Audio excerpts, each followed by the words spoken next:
BP24 news के सभी दर्शकों को मेरा नमस्कार। आज हम पहुंचे हैं गांव भूतगढ़ी। यहाँ संजय भारद्वाज जो भारतीय किसान यूनियन भानु के राष्ट्रीय प्रवक्ता हैं, तो उनका ये कार्यालय है। यहाँ हम पहुंचे हैं तो उनका एक मैटर चल रहा है। जो खुर्जा विधायक मीनाक्षी सिंह हैं, उन्होंने एक पार्क पर अवैध कब्जा कर रखा है। तो उन्होंने संजय भारद्वाज ने माननीय मुख्यमंत्री उत्तर प्रदेश योगी आदित्यनाथ से और यहाँ आला अधिकारियों से इसकी ये शिकायत की है कि ये पार्क खाली हो, ये जनता के लिए पार्क है। तो हमारे साथ बने रहिए, आपको रूबरू कराते हैं संजय भारद्वाज जी से। जय जवान और जय किसान। साथियों, आप सभी लोग आज यहाँ सत्य की बात को जन जन तक पहुंचाने के लिए आए हैं। मैं संजय भारद्वाज, राष्ट्रीय प्रवक्ता भारतीय किसान यूनियन भानु, तहे दिल से आपका स्वागत करता हूं। तो प्रवक्ता जी, आपने ये जो प्रेस कॉन्फ्रेंस बुलाई है यहाँ, तो इसका क्या उद्देश्य रहा है? उद्देश्य ये है कि हमारा संगठन और हम एक सामाजिक कार्यों में हमेशा आगे बढ़ चढ़ के हिस्सा लेते हैं और दबे कुचले अगड़े पिछड़ों की आवाज को बुलंद करने का काम करते हैं।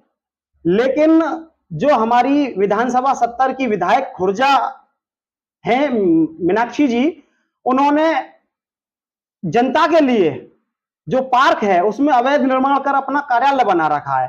तो हमारी लड़ाई उनसे चल रही है काफी लंबे समय से, जो कि ये जो कानून है उत्तर प्रदेश शहरी नियोजन और विकास अधिनियम 1973 की धारा 14 और 15 के तहत सार्वजनिक भूमि पर कोई भी व्यक्ति बिना विकास प्राधिकरण के लिखित अनुमति के बिना निर्माण नहीं कर सकता। लेकिन उन्होंने किया है।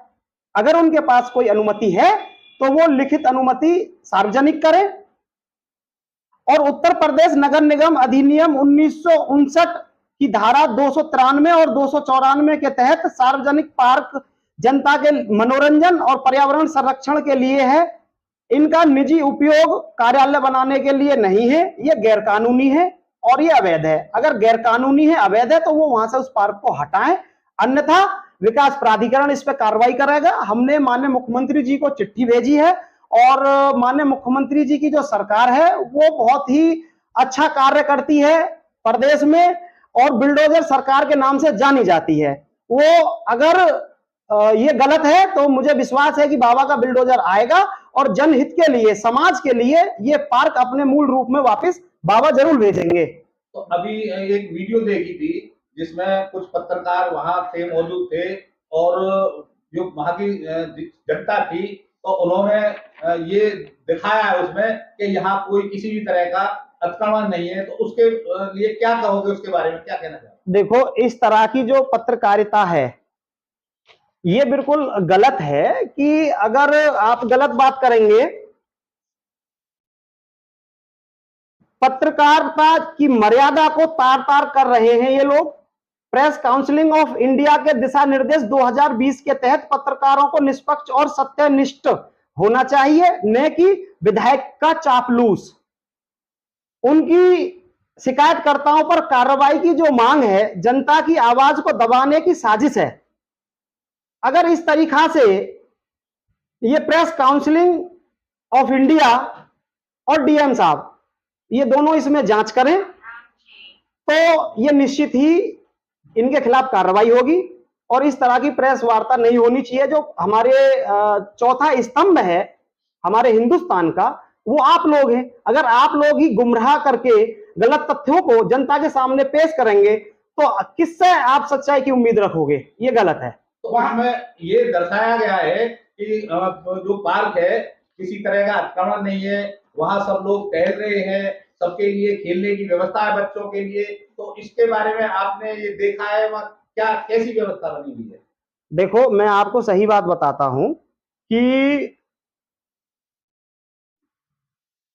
वहां मात्र 3 लोग आए थे जिन्होंने अपनी बाइट दी है। नंबर 1 मुनेंद्र चौधरी हैं। जो मुनेंद्र चौधरी हैं उन्होंने अपना आवास विधायक जी को किराए पे दिया है कार्यालय बनाने के लिए।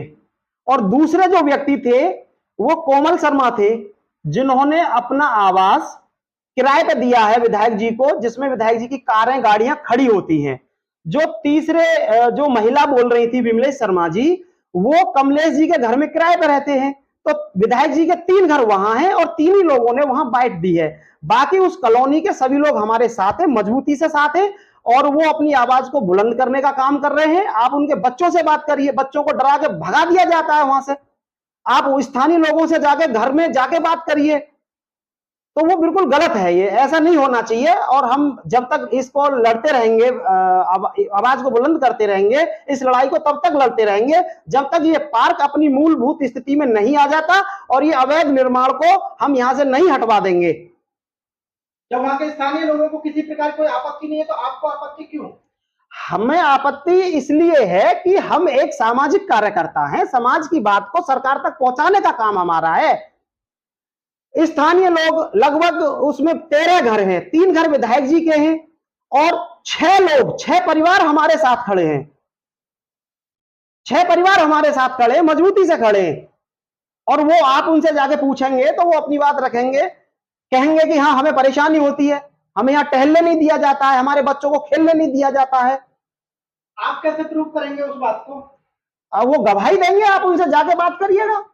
मेरे पास में रिकॉर्डिंग है सभी लोगों की। नहीं, पत्रकार बंधु वहां मौके पर पहुंचे तो लोगों ने बोला हमें किसी प्रकार की कोई आपत्ति नहीं है। वो लोग उन्हीं के लोग थे जिनका मकान घर पे लिया हुआ है, जो किराए पे लिया हुआ है जो मकान, वो लोग थे। वो पार्क को लेकर आपकी लड़ाई कब तक रहेगी? पार्क को लेके हमारी जो लड़ाई है वो तब तक रहेगी जब तक हम बिल्कुल इस पार्क को कब्जा मुक्त नहीं करा देंगे।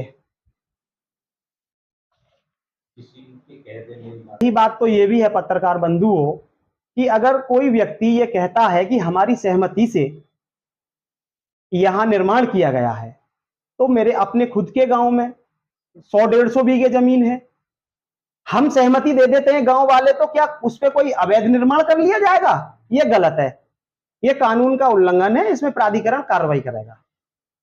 तो क्या आपको इस चीज को लेकर किसी प्रकार की कोई धमकी भी दी जा रही है?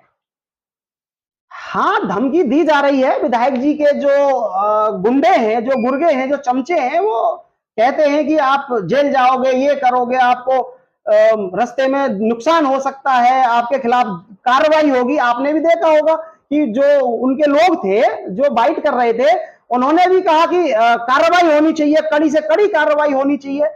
अगर सच्चाई की बात को कहने के लिए मैं गलत हूं तो मुझे फांसी करा दो, विधायक जी अपने गोली मरवा दे, मुझे क्या समस्या है? मैं सत्य की बात कर रहा हूं, अपने आवास पर रहता हूं, कार्यालय पर रहता हूं, कभी भी पुलिस आए गिरफ्तार करे, जेल भेज दे मुझे।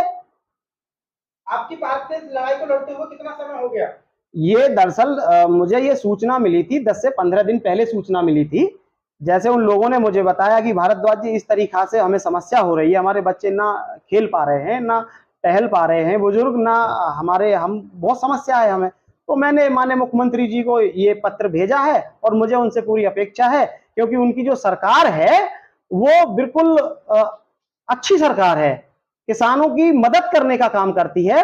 और भूमाफियाओं के खिलाफ तो बिल्कुल वो है कि भूमाफियाओं के खिलाफ तो आपने देखा होगा कि कितने भूमाफियाओं को मिट्टी में मिला दिया बाबा ने। तो क्या बाबा ये इस चीज को नहीं कर पाएंगे? अवश्य करेंगे।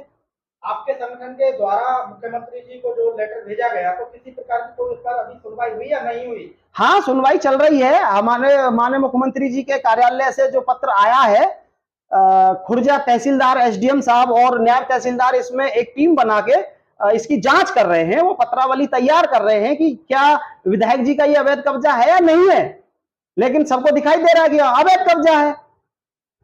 यहाँ से आगे की रणनीति क्या होगी आपकी? यहाँ से आगे की रणनीति ये है कि अगर शासन किसी तरीका से, जो हमारे प्रशासनिक अधिकारी खुर्जा हैं, अगर ये दबाव में आके गलत तथ्य पेश करते हैं, गलत रिपोर्ट लगाते हैं, तो हम PIL दायर करेंगे, हम कोर्ट जाएंगे। तो प्रेस वार्ता के माध्यम से किसी प्रकार का कोई क्षेत्र की जनता को संदेश देना चाहेंगे? क्षेत्र की जनता के लिए यही संदेश है कि एकजुट रहें और एकता में शक्ति है। आवाज दो, हम एक हैं। और अब मैंने पहले ही बताया था कि पूरे हिंदुस्तान में जो किसान और मजदूर वर्ग है ये एकजुटता के कारण ही आज सुरक्षित है। अगर हम एकजुट नहीं होते तो मैं निश्चित बता रहा हूं कि ये दबंग विधायक अब तक आपको जेल भेज देती।